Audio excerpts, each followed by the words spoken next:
American president Donald Trump ഇന്ത്യക്ക് മേൽ പ്രഖ്യാപിച്ച 25% അധിക നികുതി പ്രാബല്യത്തിലായിരിക്കുകയാണ്. ട്രംപിന്റെ പുതിയ നീക്കത്തോടെ ഇന്ത്യൻ ഉൽപ്പന്നങ്ങളുടെ നികുതി 50%-ലെത്തി. റഷ്യയിൽ നിന്ന് എണ്ണ വാങ്ങുന്നതുമായി ബന്ധപ്പെട്ടാണ് ട്രംപ് സുഹൃത്തായ മോദിയോടും ഇന്ത്യയോടും പ്രതികാര നടപടിയുമായി എത്തിയത്.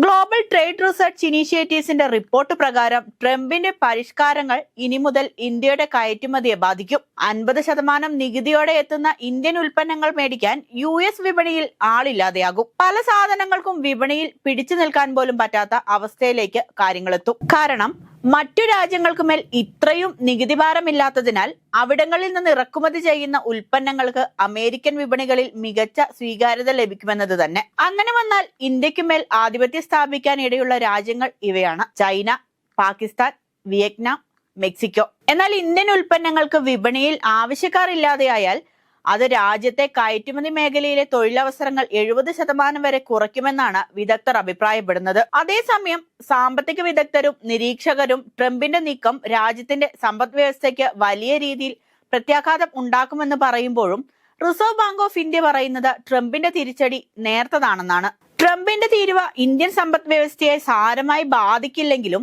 വ്യവസ്ഥകൾക്ക് ബാധകമാകുമെന്നാണ് RBI ഗവർണർ സഞ്ജയ് മൽഹോത്ര പറയുന്നത്. റിസർവ് ബാങ്ക് അതിന്റെ പ്രധാന വായ്പാ നിരക്ക് 5.5% നിലനിർത്തുകയും 2025-26 GDP വളർച്ചാ പ്രവചനം 6.5% നിലനിർത്തുകയും ചെയ്തു. അതോടൊപ്പം മോണിറ്ററി പോളിസി ട്രാൻസ്മിഷൻ തുടരുകയാണെന്നും സെൻട്രൽ ബാങ്ക് തിരിച്ചടി കുറയ്ക്കാൻ തയ്യാറാണെന്നും മൽഹോത്ര എടുത്തു പറഞ്ഞു.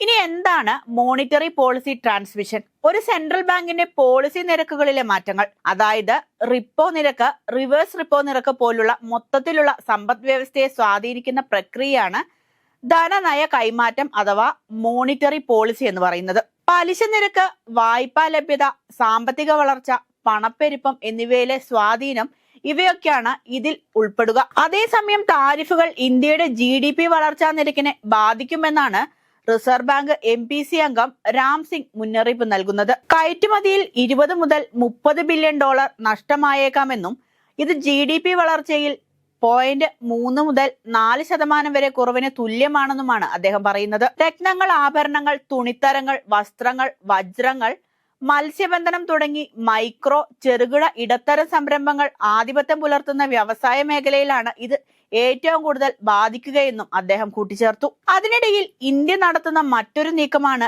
ലോകരാജ്യങ്ങൾ ഉറ്റുനോക്കുന്നത്.